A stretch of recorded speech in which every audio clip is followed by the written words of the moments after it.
The most cruel aspect, I think, of being a survivor of any kind of trauma or abuse that comes at the hand of another person is suddenly we internalize all of that and we see the world in a very jaded way where we suddenly, like anything that happens, becomes our fault.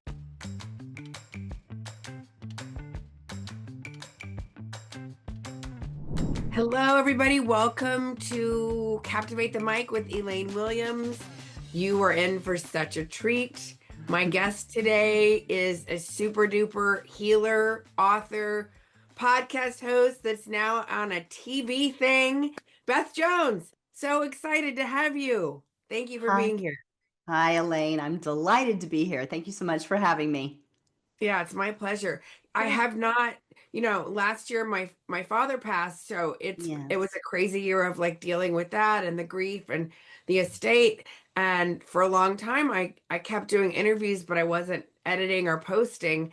And so this is the first I had to catch up. So you're the first interview I've done in a minute. So I'm Oh, I'm really excited. I mean, I'm yeah. on podcasts all the time, but I haven't done one for Captivate the Mic in a while. But I love who you're about, your commitment to healing. I Mm, love that you post about those men in community on Sundays. yes. I forget what that's called, but tell us about your new, what are you excited about? Tell us all about it. What am I excited about? This year, 2026, is the year that I think I'm going to make great strides in my mission, which is to get my simple but powerful message, you too can heal, out to as many people as I can possibly reach. And I've already been exploring and actually moving through a lot of avenues to do that. As you had mentioned, my book, my website, my podcast, my social media content. But I'm moving on to bigger and better things to keep expanding that reach. So 2026 is the year that my number is 1 million. Let's get my message out to 1 million people. So we'll see how far I progress this year. Oh, I love it. I Mhm. love it. I love it. And Mhm. I've had the honor, I've been in recovery for 25 and a half Mhm. years and did my first really big spiritual awakening transformation with the Landmark Forum in November of Mhm. 97. And, I feel like sometimes people have a breakthrough and then they get stuck on the next bridge, Sure, it happens. and so and I know this of like, it's a lifetime, right? We Mhm. get to have a lifetime of healing. And I know for me as a coach, speaker, author, podcast host, like every time I do something to further my healing, it's not just for me, it's for my community, it's for Mhm. anybody I touch. And, and sometimes I still feel stuck. I'm human, right? Yes. Yes, and Yeah. that does happen. I mean, you're right. Healing is a lifelong journey. The way I think about it is that the first time that we really do the intentional and focused healing work, so we're committed. We are in a place where we realize this life pretty much sucks and I don't want to live this way anymore. We're in a lot of pain and really wearing Right. our suffering. When we reach that point and we pivot and we say, I'm done, I'm going to heal, I'm moving forward beyond this. And maybe we don't say I'm going to heal, but I want to seek a life that isn't as heavy or burdensome as this one. And we take those steps and we really are intentional and focused on that. I think what happens if we're really doing the work is we build a skill set, and that helps us to move past the past that has created that heavy burden in our life, however we're surviving and whatever we are trying to escape from, right? So we build the tool set the first time we really go through that process. And then what happens is I feel like we become more resilient and we can move faster when we need to heal in the future, right? I mean, life is all about relationships, and that's where the intersect of the interactions that cause us pain continue to happen in our life. But what I believe happens to us, at least it's been my experience, and hopefully that's what others have or will experience as well, is that even when they get into those painful places in the future, they recognize it more quickly. They recognize their own reaction more quickly. They recognize if they're trying to escape in some way more quickly and can address those behaviors so that we don't move backward. And again, hopefully we do it with resilience and much more quickly than we did it the first time through. Right. I know. I always say, sometimes it's like, I feel like I'm back here again, but no, you're getting the lesson quicker. You're getting the lesson Yes. quicker. It's 100% So, true. Yes. Yeah. I mean, I was talking to somebody not too long ago about the grief cycle. You know, when I went through my healing journey the first time, I went through the entire grief cycle. And it's because I'm grieving what had happened to me and grieving the person who I had been and grieving a lot of loss in my life, things that I didn't experience or parts of me that I gave up as a result of how I was surviving. And I grieved all of that. I grieved for my 5-year-old self that was the first one who was abused. And that took quite a while. More recently, I've experienced that entire grief cycle again around particular interactions with family members that are painful to me, and there's loss associated with some of the things that my family members are deciding to do. I have some who've chosen not to come to my wedding, which is this weekend, Saturday. I'm getting married, and I have oh some my God. family members. Yes, it's exciting. I have some family members who've chosen not to come, and I would like for them to be there. There's a grief cycle around that because that's lost. But what I find now is where's that grief cycle the first time I went through, it probably took me well over a year. Now I can move through that in, maybe it's taken me, a couple of weeks or a month to move through that cycle. So much more, much faster now than it would have been in the past. That's so great. And thank you Yeah. for that because, when I first moved back to Dallas to help my sister with our parents, Hmm. I got hit. I mean, I visited 4 times a year sometimes, often. I wanted to be way more than just the aunt that came at Christmas. So I would come for birthdays and Hmm. come, but all of a sudden when I was living here, it was like all the stuff was coming up and I got reconnected with like my first love. And so I was grieving. Like I had never like put all the things together because we had met my freshman year in college right after I had been assaulted. Like, it was just like all Hmm. these things that happened. And I remember thinking, oh my God, we never had a chance because Yeah. there was Yeah. just like trauma on top of trauma on top of trauma with no tools or awareness Yeah. whatsoever. And so I remember and my sister was like, are you going to be okay? Because I was like crying, and, and then, and what a gift to get to come try to help my father, even though he did not want the help. I mean, he would be like, I need Hmm. help with my passwords, but it was such a gift. And it was also grieving because I was like grieving the relationship I wish I could have had with him. Yeah. I Yes. so needed him. I was like this needy, precocious child. And all three of my parents, unfortunately, were dealing with their own addictions and they did the best they could.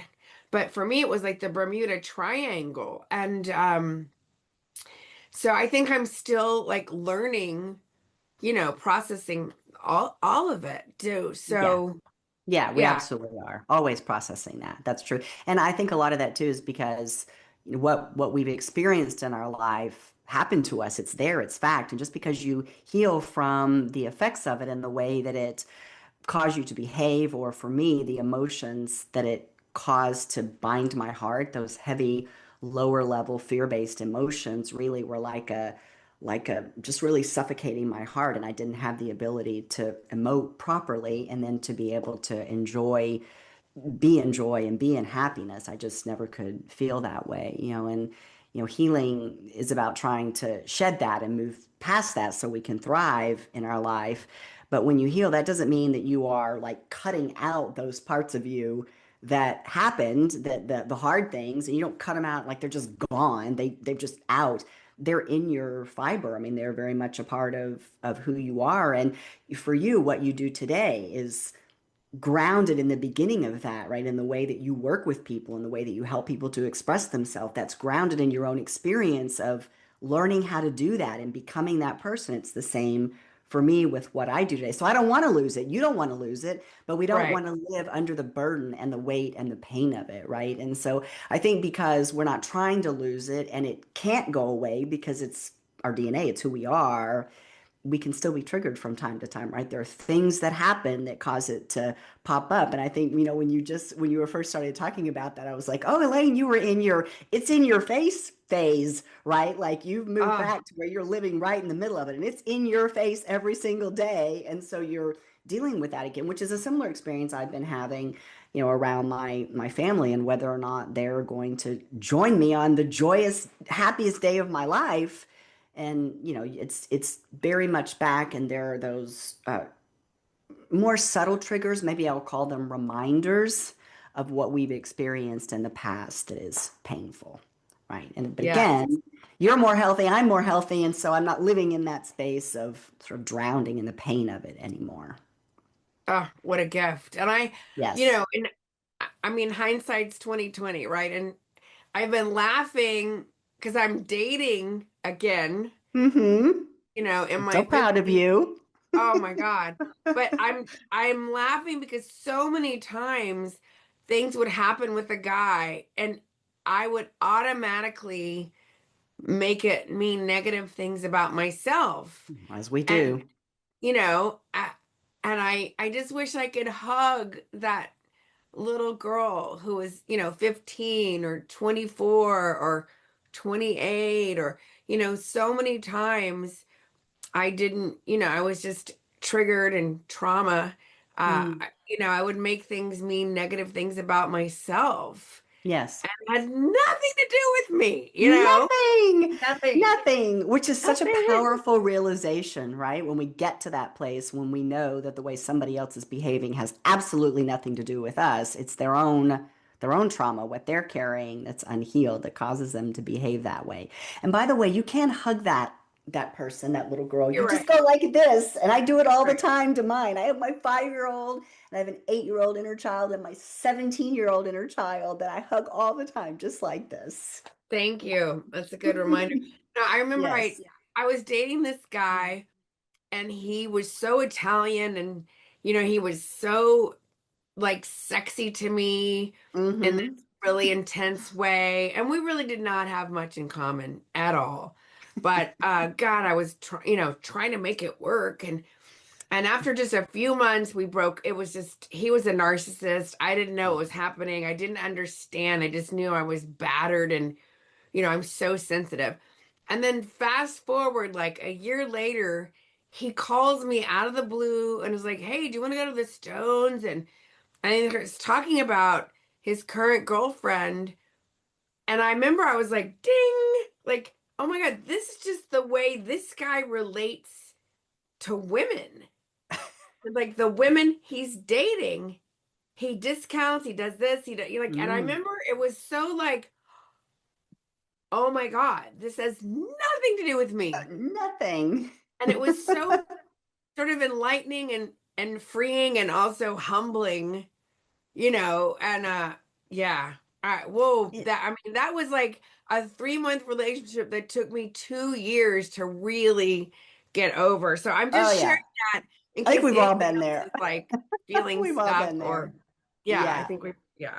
Yeah, that realization is freeing though when you know that someone else's behavior has nothing to do with you. But I think one of the most difficult things about being a survivor, other people hurt us, and again, that's their trauma, their expression of their trauma coming out when they hurt us, hurt people, hurt people.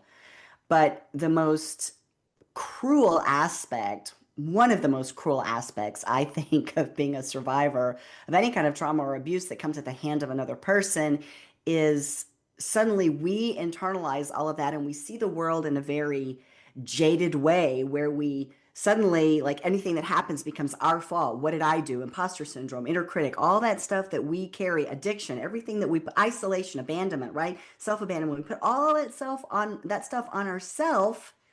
And why?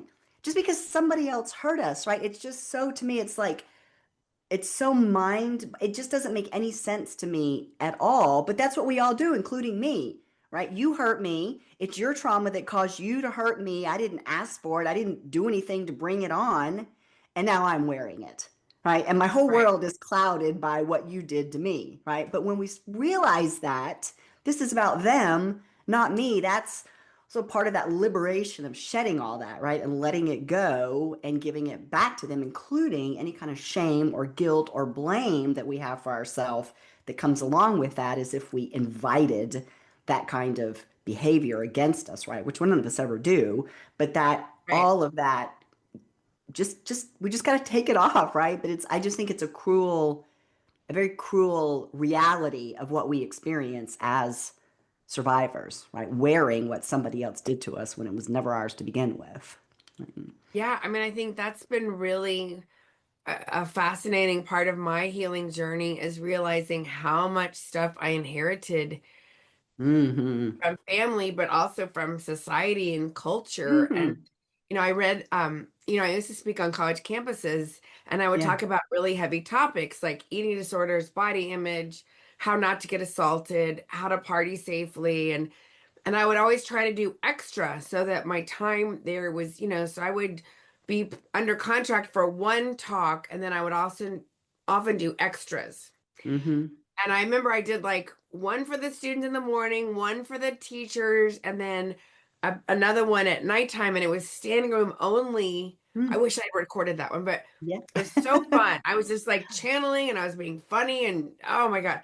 And and then the students gave me this movie to watch. And they said, "We checked this out for you. And we know, you would typically go back to your hotel room and work some more, but watch this." And it was called Misrepresentation.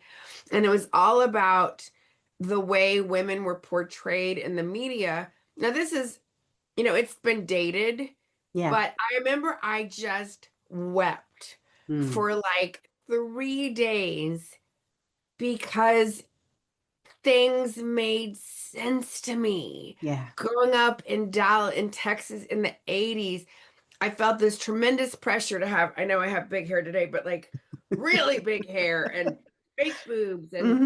and the fake tan. And, I had men tell me, "Oh, you're too pale, honey." Like this, some of the things men have said to me through the Mm. years in public when I'm just minding my own business, and anyway, I remember it was just so validating Yeah. watching that movie and realizing how much I had internalized stuff that was just in the air, in the culture, in the, Mm-hmm. so so that was, yeah, that was enlightening. Yeah. And now a quick message. Are you a female business owner or a female in corporate and it's time to work on your speaking?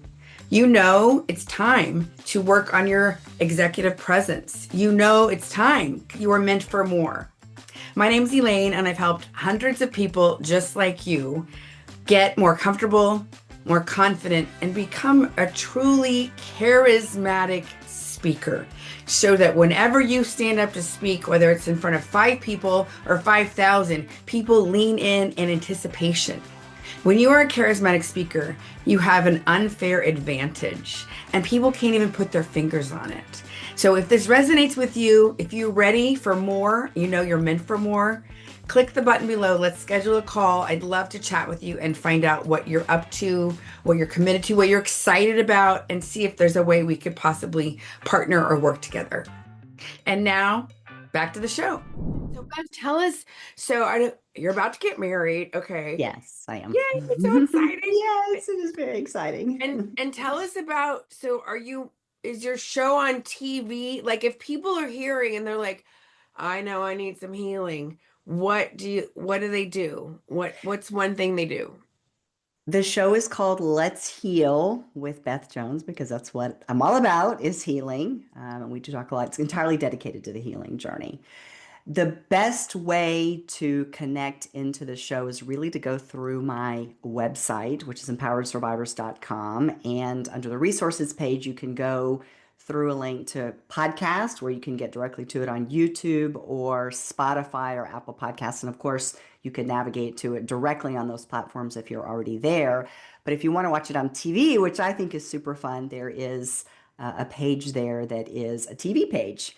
And that is now on the Bravehearts TV network, which exists on Amazon Fire and Roku right now. So you can go to those platforms as well and search on the Bravehearts TV network and then find my channel on their network page, and watch it there. So it's the TV aspect of it is me continuing to move forward, reaching as many people as I can, as I was talking about earlier. But it's kind of a fun thing too, right? I mean, not many people get to say my TV's on my show's on TV, right? So it's kind of a fun thing to be able to say in a different way to watch it if you're not a fan of some of the other more traditional platforms or longer the platforms that have been around for a longer period of time, then you can watch it this way. And the particular network that I am aligned with and where I chose to put my show has a similar mission to mind about empowering people to live better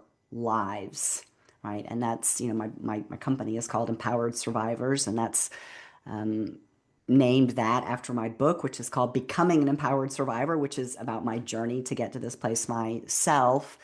And so, my message is, underneath the You Too Can Heal is this theme of empowerment and taking control of your life, taking your life back, and being empowered to be bolder and bold enough to step into your authentic self, who you truly are before all of your trauma and human conditioning and all of that stuff, right? And that's very much the mission of Bravehearts TV network as well. So it's a great place for me to be aligned because of what they're doing.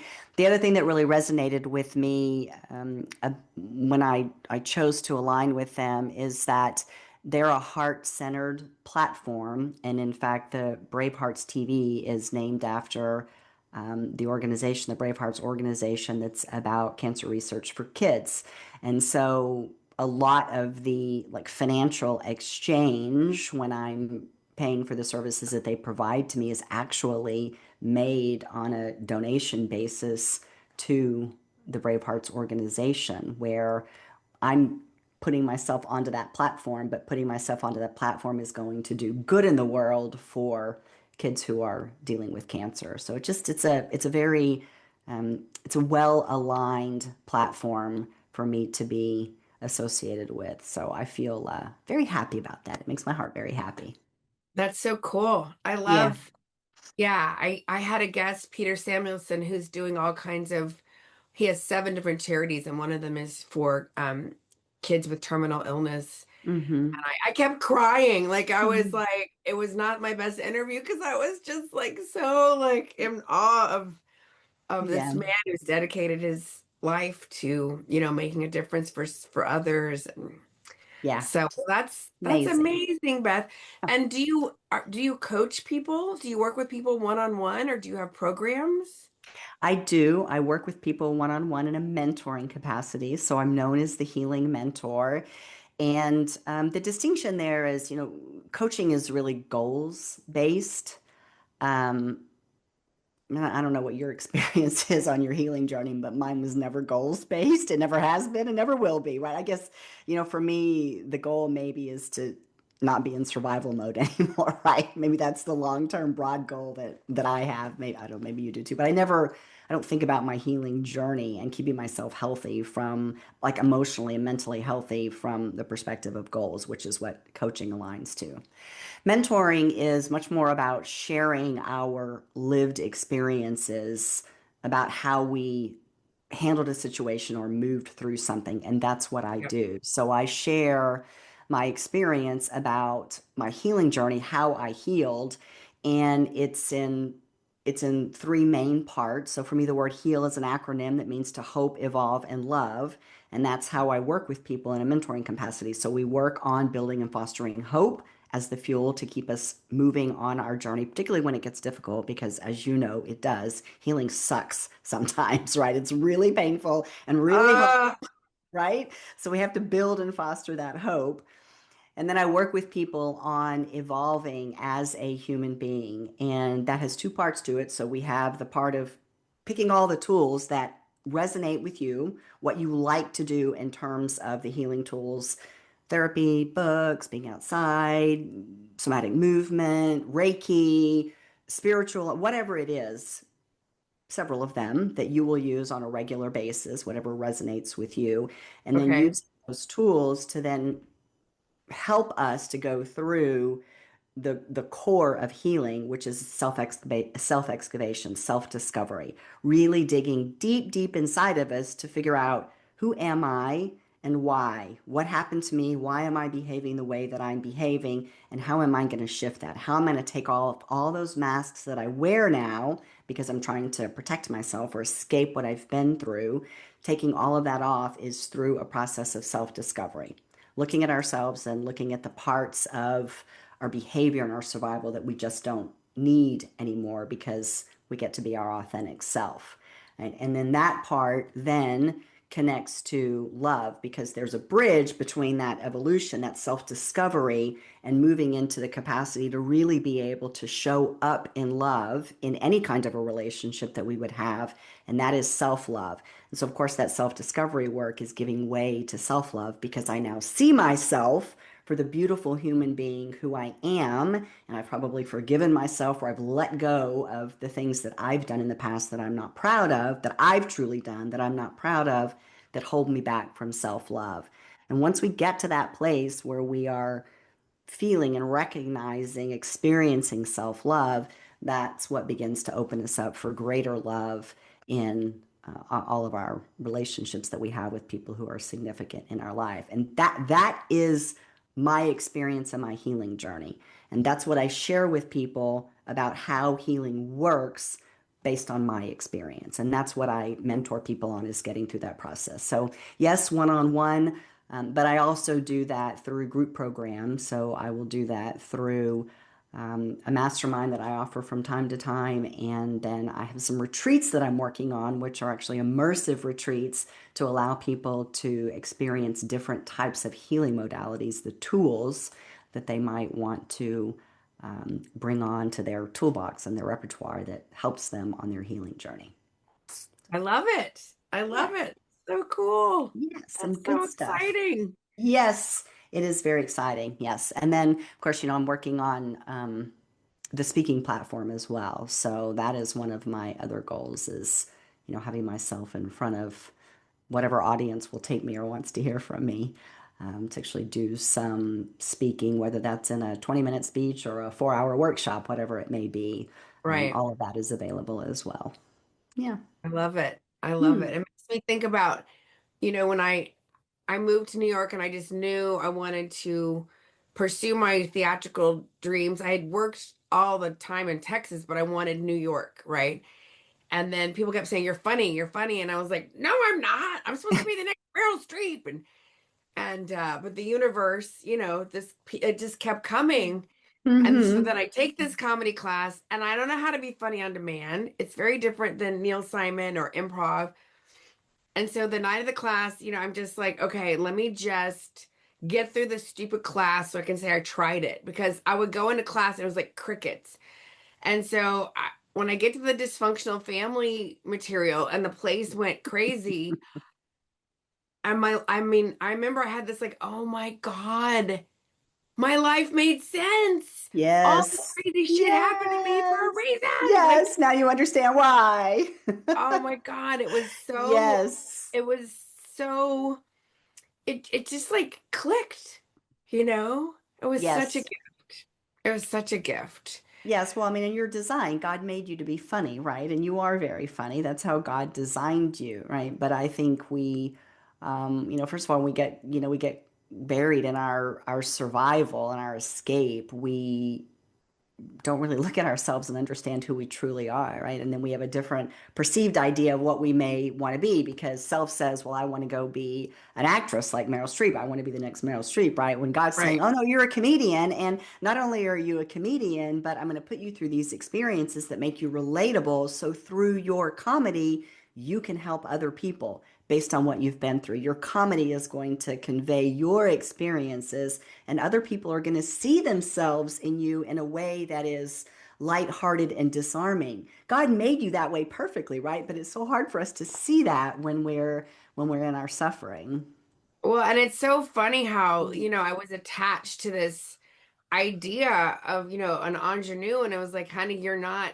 in your 20s anymore. So it's just, yeah, God has such a sense of humor. Yes, Are God you does have a kidding? sense of humor. That Yeah. is true.